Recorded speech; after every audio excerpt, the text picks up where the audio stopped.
Hello my dear friends. Now, as a part of the continuation of the ECG lecture series, in this session I will be discussing about the PR interval. So PR interval, first let me show you on the ECG from which particular segment of the ECG the PR interval begins. So the PR interval, it is defined as the starting of the P wave to the start of the QRS complex. So this is what is the PR interval.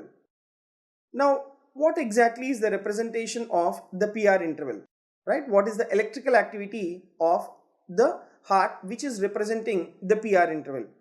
So, the time taken for the impulse to move from SA node to the AV node and as well as through the AV node, that is what is called as the PR interval. So, PR interval, it is the time taken for the impulse to move from SA node through the internodal fibers to the AV node and as well as through the AV node. That is what is the significance of the PR interval. Now, what exactly are the abnormalities of the PR interval that we need to understand? There are certain clinical scenarios where the PR interval is prolonged, and there are certain clinical scenarios where the PR interval is shortened. So regarding the PR interval, what we need to discuss is what are the conditions where the PR interval is prolonged and what are the conditions where you have short PR interval. So the concept is very simple. Now, in which clinical scenarios the PR interval will be prolonged? Like for example, if there is any pathology within the internodal fibers, if there is any pathology within the AV node, then in such case the PR interval will be prolonged. Right? In such case, the PR interval will be prolonged. Now, the PR interval, it is representing or it reflects the conduction through the AV node.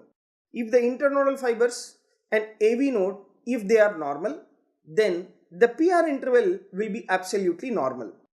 Now, how much is the normal PR interval? So, if you take the normal PR interval, it is between 120 to 200 milliseconds. Right, it is in between 120 to 200 milliseconds duration, or you can take it as 0.12 to 0.20 seconds. So within this particular time interval, the impulse from the SA node will move to the AV node and as well as through the AV node. So that is what is the significance of your PR interval. Now, first, let me take up the conditions where you have prolonged PR interval. So, prolonged PR interval, you will have that in case of the AV blocks. Whereas, the short PR interval, you will have that in pre-excitation syndromes. So, after first we discuss the prolonged PR interval, then I will discuss the clinical scenarios where you have the short PR interval. Now, if you see the clinical scenarios where the PR interval will be prolonged, mainly we have that in AV blocks. Now, if you take this particular AV blocks, we have three types of the AV block. That includes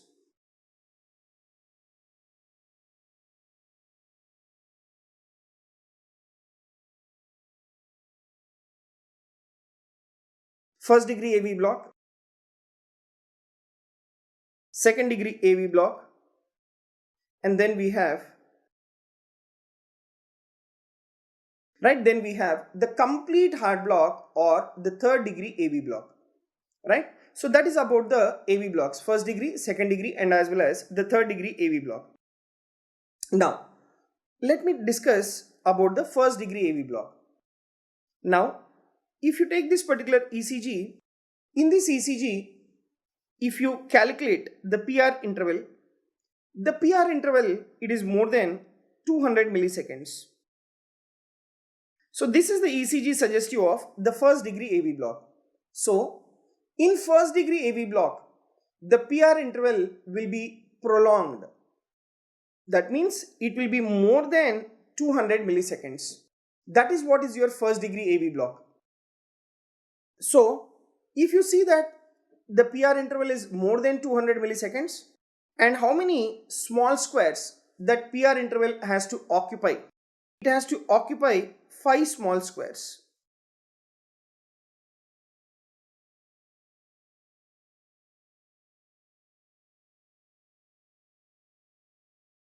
Right, it is to occupy 5 small squares.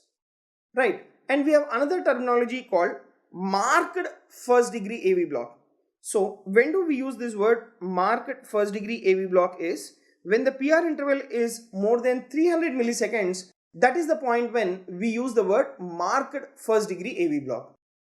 Now, the point is the etiology of the first degree AV block has to be understood, and where exactly is the pathology for the development of the first degree AV block. If you see here, so these are the internodal fibers, and if there is pathology at the internodal fibers, then the impulse from the SA node is not being transmitted to the AV node, and thereby what will happen to your PR interval?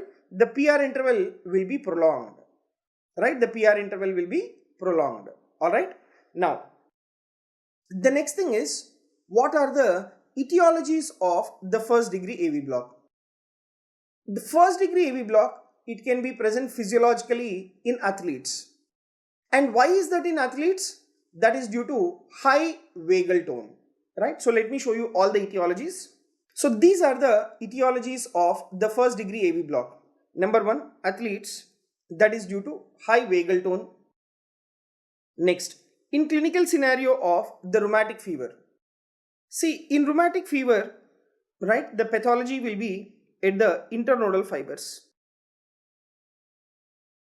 Right, the pathology will be at the internodal fibers. So, in the rheumatic fever, when there is degeneration of the time taken for the impulse to move from SA node to the AV node is prolonged. And in hemochromatosis, there will be accumulation of iron in the internodal fibers. Right, there will be accumulation of the iron within the internodal fibers. So once the iron is accumulated within the internodal fibers, then the time taken for the impulse to move from SA node to the AV node will be prolonged.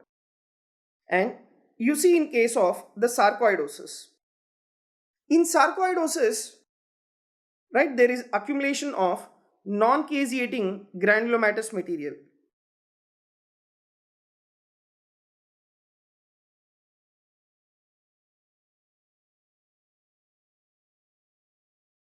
Right, there is accumulation of non-caseating granulomatous material within the internodal fibers, and thereby the time taken for the impulse to move from SA node to the AV node will be delayed.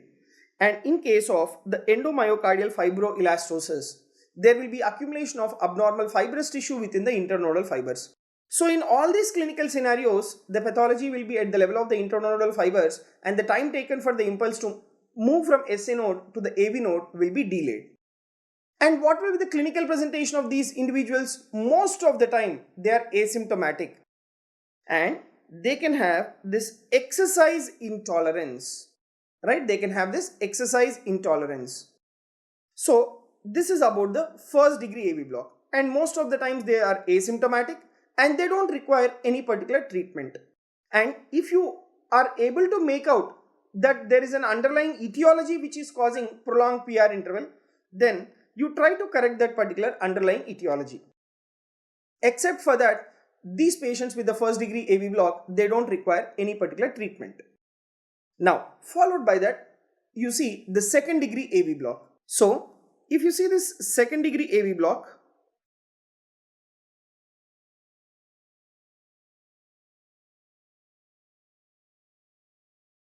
second degree AV block, it is of two types. One is your Mobitz Type 1 second degree AV block. Then Mobitz Type 2 second degree AV block. So these are the two forms of the second degree AV block. So now first let me discuss about the Mobitz Type 1 second degree AV block. And this is also called Wenckebach's phenomenon.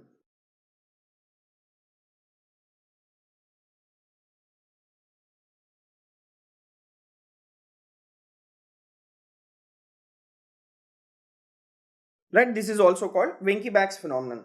So if you see the question here, all of the following are the features of Mobitz type 1 AV block except constant PR interval, normal QRS morphology, regular atrial rhythm, non-conducted P wave.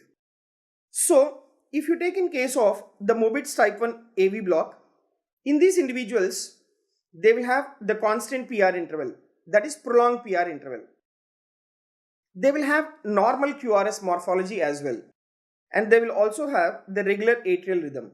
But these patients with the Mobitz type 1 AV block, they will not have this particular non-conducted P wave. So if you see the question related to your Mobitz type 1 AV block, all of the following, they are the features of the Mobitz type 1 AV block except constant PR interval, normal QRS morphology, regular atrial rhythm, non-conducted P wave. So this is how the question you can have on the Mobitz type 1 AV block. So we will discuss the entire Mobitz type 1 AV block and then we will come back to this particular discussion once again. So Mobitz type 1 AV block, right, what we have discussed, it is also called Wenckebach's phenomenon. And it is the clinical condition which is characterized by progressive prolongation of the PR interval. Right, I'll just show you the ECG. So this is the ECG of the Mobitz type 1 AV block. So you can see here the PR interval in this complex is 260 milliseconds, then 280, then 320, then you have a P wave and a non-conducted P wave.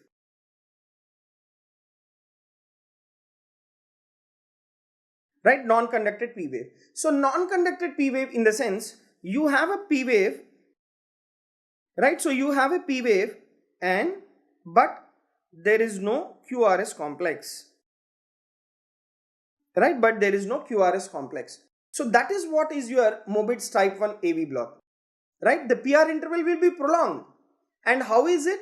It is progressive prolongation of the PR interval, right? It is a progressive prolongation of the PR interval culminating in a non-conducted P wave. So you have a P wave and you will not have this particular QRS complex.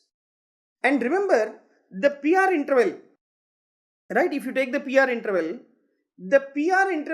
is longest immediately before the dropped beat, right? So this is the dropped beat. You have the P wave and there is no QRS complex, right? You have a P wave and there is no QRS complex. And exactly before the dropped beat, this is the, right? This is the longest PR interval, exactly before the dropped beat.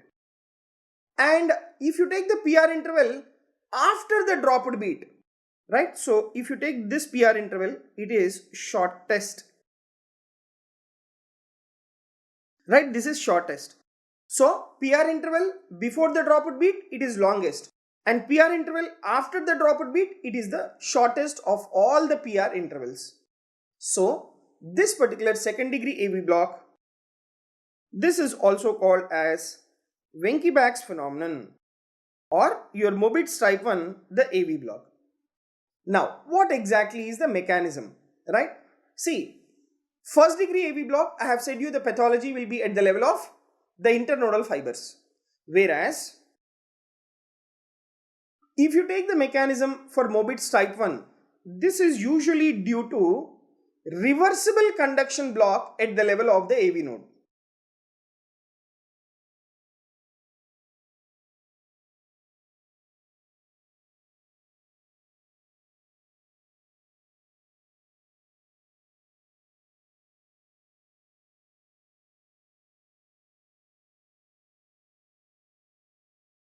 Right, reversible conduction block at the level of the AV node. So that is what you will see in case of the Mobitz type 1 second degree AV block. So whenever there is block at the AV node, the impulse will not pass through the AV node, and thereby what will happen to your PR interval? It will be prolonged. And it is a reversible conduction total block. When there is a total block, you will have a P wave and you will not have a QRS complex. Why you don't have the QRS complex? Because the impulse is not conducting into the ventricle, and that is the reason why you don't have the QRS complex. Alright. Now, if you see the drugs causing prolonged PR interval or the drugs causing Mobitz type 1 AV block, that includes number 1,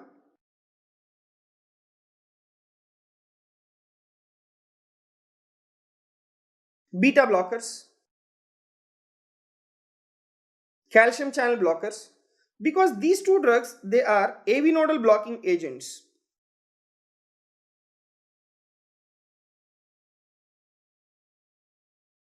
Right, these are AV nodal blocking agents. And apart from that, we have digoxin. So digoxin, what it will do is it will increase the refractory period at the level of the AV node and thereby causing reversible conduction block. So in digoxin toxicity, you can have this. And then the other important drug is amiodarone. Amiodarone, it is a class 3 anti-arrhythmic drug. So these are the drugs which can cause the Mobitz type 1 AV block. And as usual, you can also see this in athletes. Right, as usual, you can also see this in athletes, that is because of increased vagal tone. And next, you take inferior wall Mi. See, in case of inferior wall Mi, it is due to block within the right coronary artery. Right, it is due to block within the right coronary artery. So when the right coronary artery is blocked, then the blood supply to the AV node is also impaired. Because if you take this particular AV node, it is supplied by the right coronary artery. Right, it is supplied by the right coronary artery. So if there is any block in the right coronary artery, then the blood supply to the AV node will be reduced, and that will make the individual to land up in the Mobitz type 1 second degree AV block. Next, in the clinical scenario of myocarditis. So in this scenario also there can be Mobitz type 1 second degree AV block. So these are all the causes of the Mobitz type 1 AV block. Now, how do you treat these individuals? Remember, if the individual is asymptomatic, they do not require any treatment. But symptomatic patients, they usually respond to the atropine. Okay, so asymptomatic patients, they do not require any treatment. But if the individual is having symptom due to bradycardia, like in the form of giddiness, then these patients, they comfortably respond to your atropine. And permanent pacing, it is rarely required. Right, permanent pacing, it is rarely required. So that is about your second degree AV block, that is Wenckebach's phenomenon. So to summarize Wenckebach's phenomenon,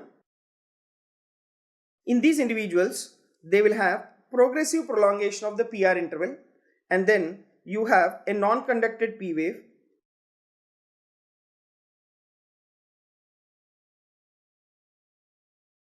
Right, then you have a non-conducted P wave and PR interval just before the dropped complex will be longest, right?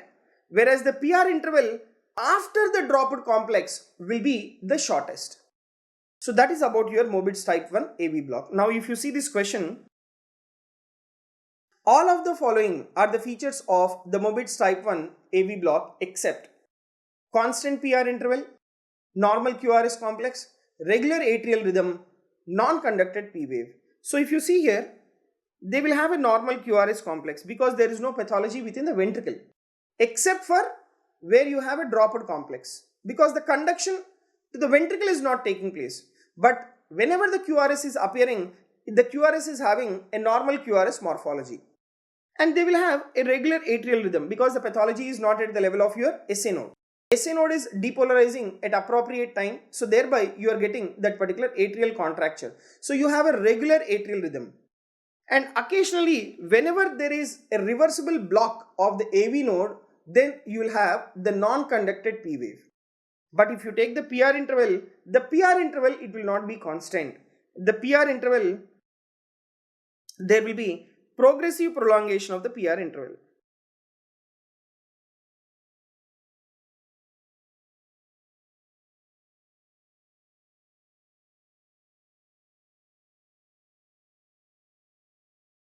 Right, progressive prolongation of the PR interval. Okay, so the question asked is except. So what will be the answer? Constant PR interval will not be there. Now I'll just show you a ECG also corresponding to your Mobitz type 1 AV block. Right. So if you see this ECG, in this you will be able to make out that this is the PR interval. There is progressive prolongation of the PR interval. Right. And then you have a P wave here. This is the P wave which is merged in the T wave, and there is no QRS complex. Right, there is no QRS complex. So this is what is your Mobitz type 1 AV block, which is nothing but Wenckebach's phenomenon. And the QRS complexes, they cluster in the group, right? You see here. They completely cluster in a group. And at one point of time, there is no QRS complex. Right, at one point of time, there is no QRS complex. Okay. So this is about like what we see in the Mobitz type 1 AV block. Now, I'll just show you one more ECG strip. So, you see this ECG strip, what is the abnormality here? If you take the PR interval, it is being maintained constant. Right, the PR interval is being maintained constant. But you take the P wave, you have a non-conducted P wave.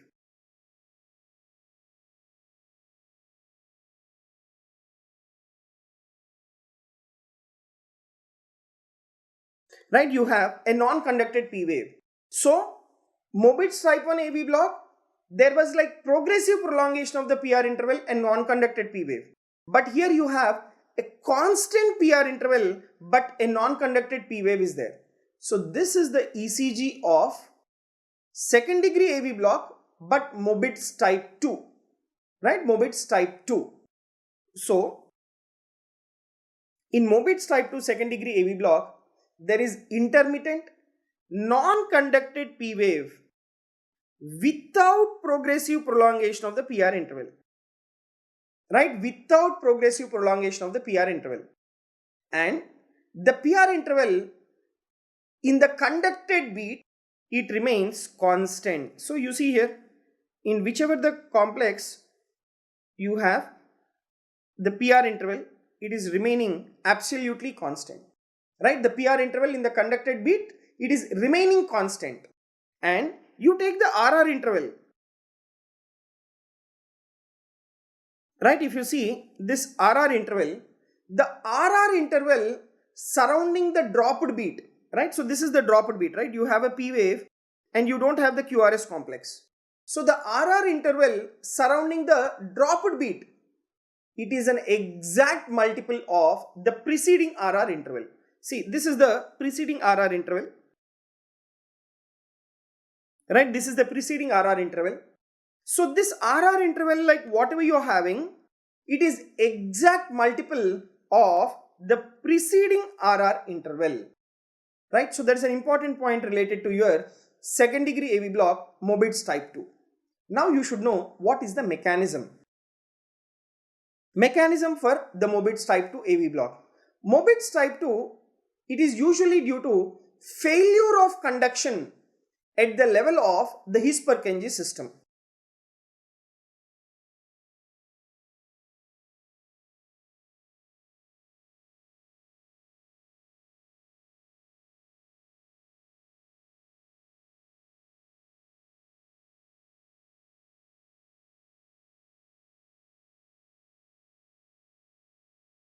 Right, failure of the conduction at the His-Purkinje system, that is exactly below the AV node.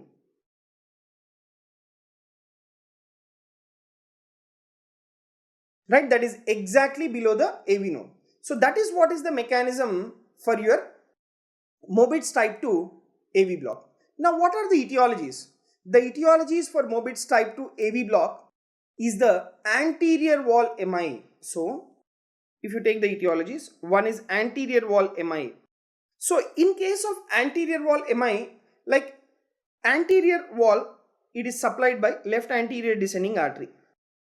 And left anterior descending artery, it also supplies anterior 2/3 of the interventricular septum. Right, it also supplies anterior 2/3 of the interventricular septum. So in anterior wall Mi, there can be also septal infarction.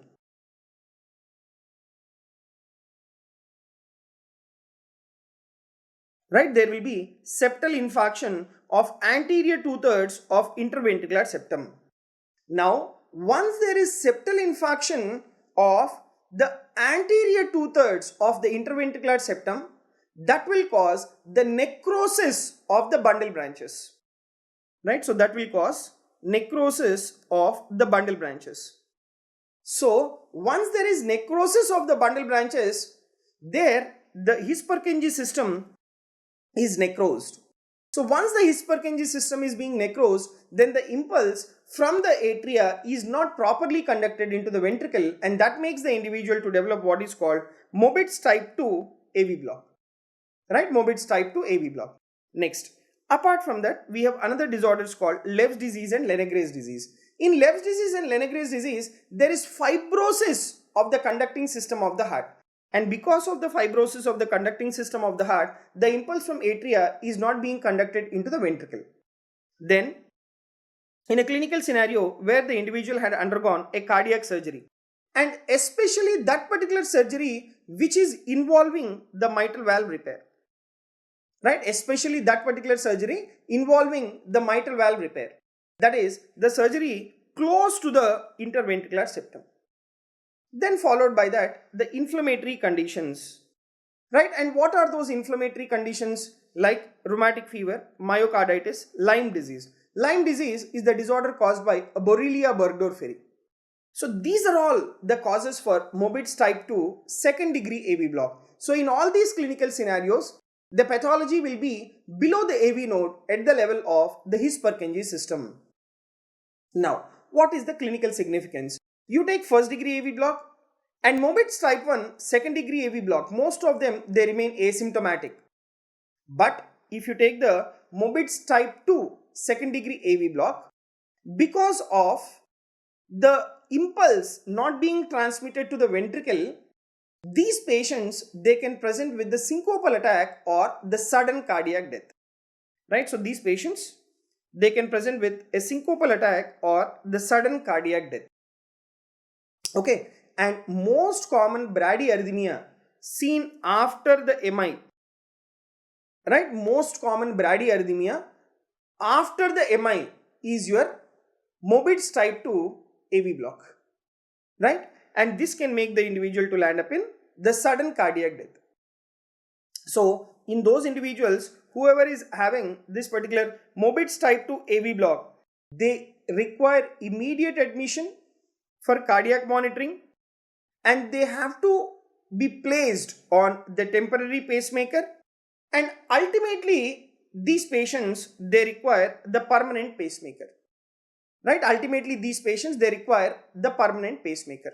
So that is about your Mobitz type 2 AV block. So the treatment is temporary pacemaker initially as an emergency basis, and in the later time, in long term, they require permanent pacemaker. Because for example, if you take if the etiology of the Mobitz type 2 AV block, if it is due to Lev's disease or Lenigraze disease, where there is fibrosis of the conducting system, right? You cannot treat the underlying cause there, right? And if there is like myocarditis and where there is fibrosis of the His-Purkinje system, and you cannot treat the underlying cause there.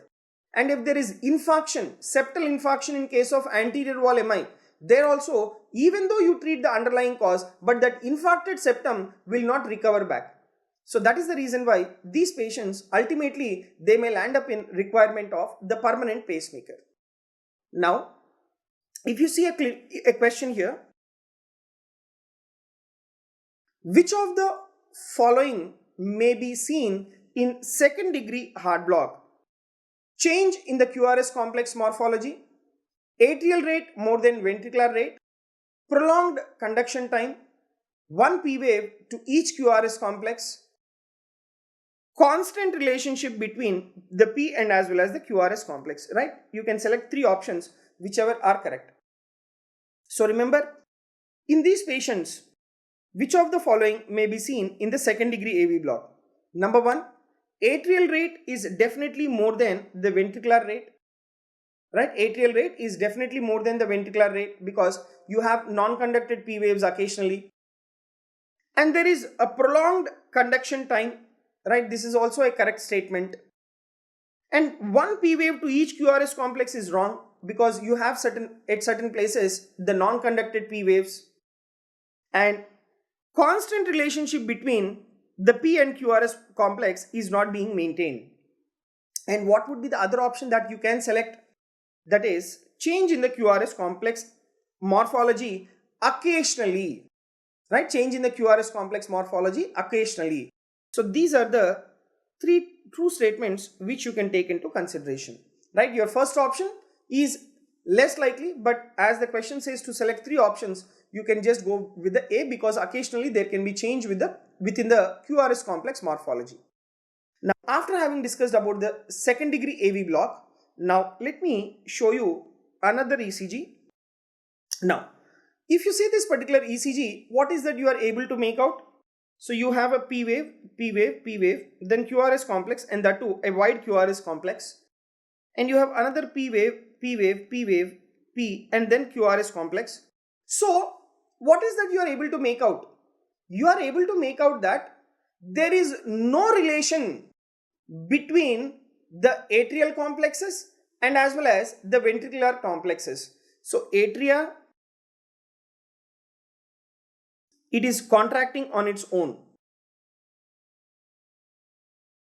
right? Ventricle, it is contracting on its own. So there is no relation between the atrial contracture and as well as ventricular contracture. So this is an ECG of a complete heart block.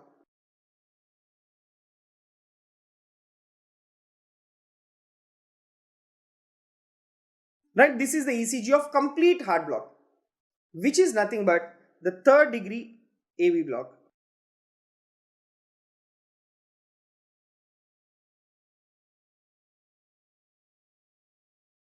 Right, which is nothing but third degree AV block.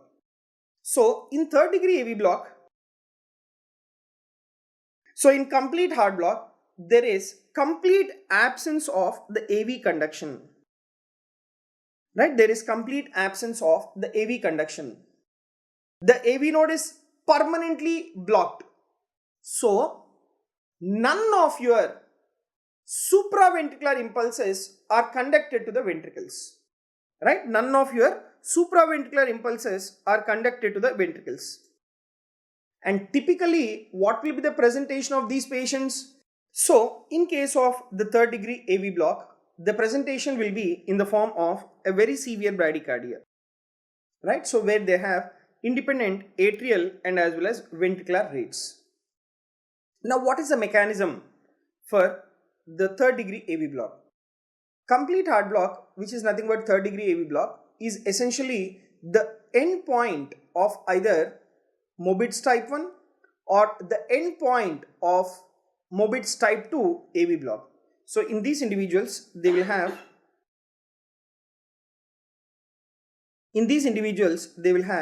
the complete AV block.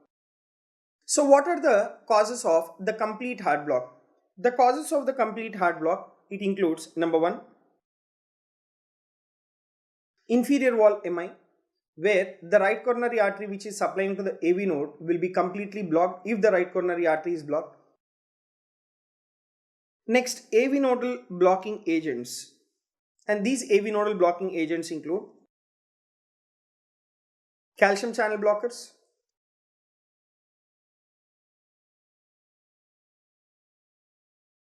beta blockers, and then digoxin. And then followed by that, the condition where you have the fibrosis of the conducting system. So the next important etiology causing the complete heart block is the Lebb's disease and Lenigraze disease.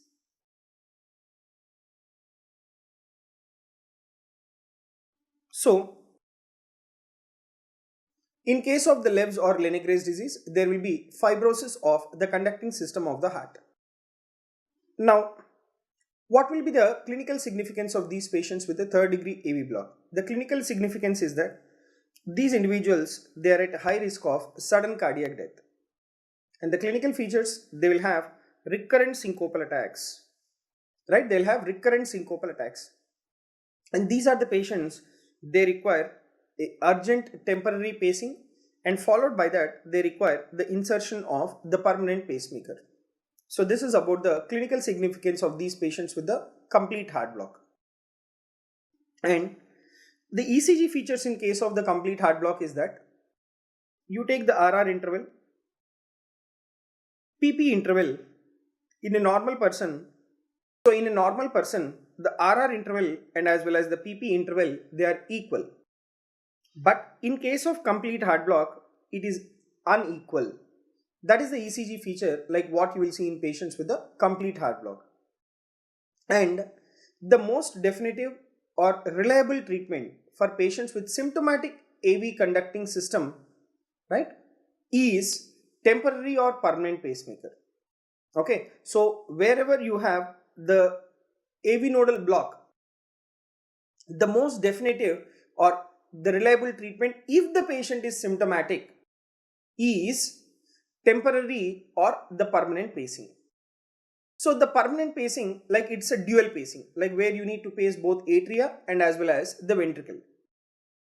So however, besides pacemaker, two other important considerations are you need to exclude if there is any reversible cause of the AV block. Right? So besides the pacemaker, the two other important considerations are exclusion of reversible causes of the AV block and temporary support of the heart rate. Right? Temporary support of the heart rate. So these are the two things like what we need to take into consideration. And this particular heart rate, it can be increased by correction of the electrolyte derangement and correction of inhibition of the excess vagal tone and withholding of the drugs causing the AV nodal block. So the heart rate, it can be increased by the correction of the electrolyte derangement if it is present, because hyperkalemia is one of the etiology which can cause the bradyarrhythmias, and then correction of inhibition of the excess vagal tone. So any etiology which is causing the excess vagal tone, if you inhibit that, then the complete heart block can be reverted. Then withholding of the drugs which will cause the AV nodal blocking agents like calcium channel blockers, beta blockers, digoxin. So you need to withhold these particular drugs. And the adjunctive therapy, atropine and as well as the isoproterenol. So these are the drugs which can increase the heart rate of an individual in patients with a complete heart block for a period of time. Now, you see the next question. Common causes of the acquired complete heart block in children is cardiac surgery, acute rheumatic fever, drug overdose, myocarditis. So, the most common cause of the acquired complete heart block in children is the cardiac surgery, right? That is the most common cause of the acquired complete heart block, right? And so this is the ECG which I have shown you previously also. You can see that there is complete dissociation of the atria and as well as the ventricular rate. If you take the atrial rate in this ECG, it is around 100 beats per minute. And if you take the ventricular rates in this ECG, it is only around 15 beats per minute.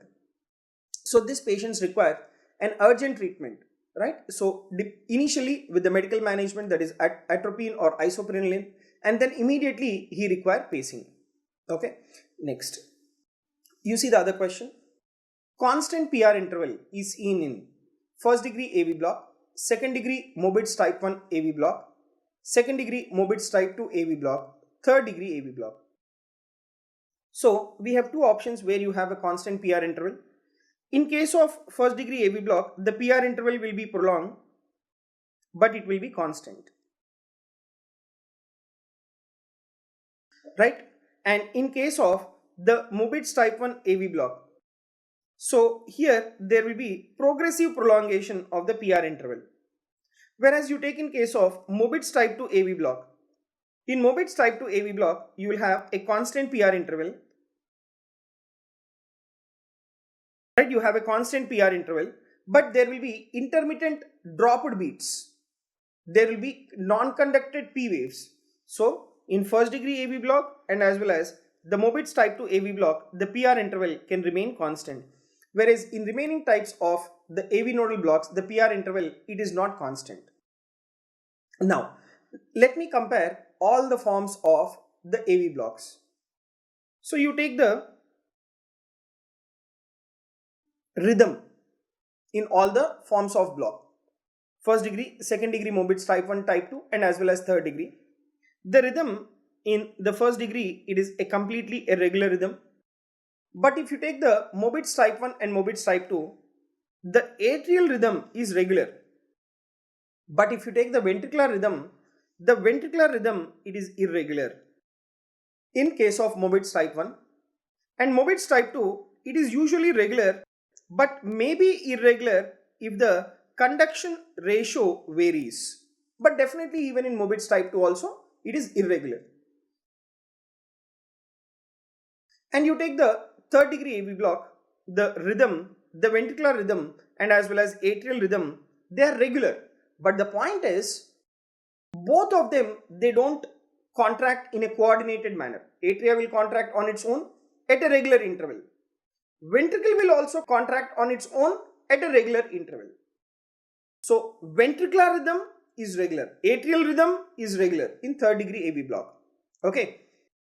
Now you take the rate, right? If you see the rate, in case of first degree AV block, the rate will be of sinus rhythm, right? That will be of the sinus rhythm. Both atria and ventricular rates will be the same, where in case of first degree AV block.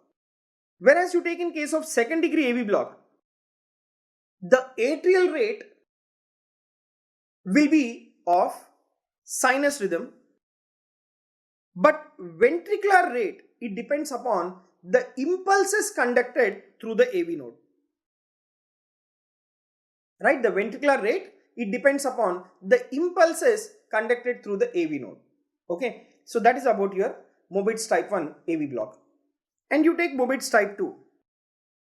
In Mobitz type 2, the atrial rate will be of sinus rhythm and the ventricular rate, it depends upon the impulses conducted through the AV node.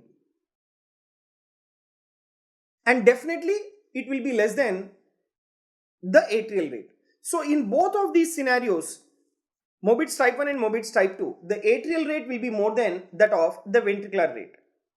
And you take third degree AV block. Atrial rate will be of sinus rhythm, but whereas ventricular rate, it will be around 40 to 60 if paced by the AV junction, right? If paced by the AV junction. But the point that you should remember is, if the ventricular rate is like dependent on the impulse origin from the ventricle, then the rate will be only 30 to 40. So the point what you should understand here is, in third degree AV block, atrial rate will be of sinus rhythm, that is SA nodal depolarization. But ventricular rate, it depends upon whether the impulse is originating from the ventricle or whether the impulse is originating from the AV node. If the impulse is originating from the ventricle, then the rate will be only around 30 to 40 beats per minute. Then you take the P wave, right? If you take the P wave, in first degree AV block, right, one P wave to each QRS complex, right? In second degree AV block, Mobitz type 1, it is sinus origin. And in Mobitz type 2, you will have 2 or 3 P waves before each QRS complex, right? So you have a dropped beat. And even in Mobitz type 1 also, you have a non-conducted P wave after a progressive prolongation of the PR interval.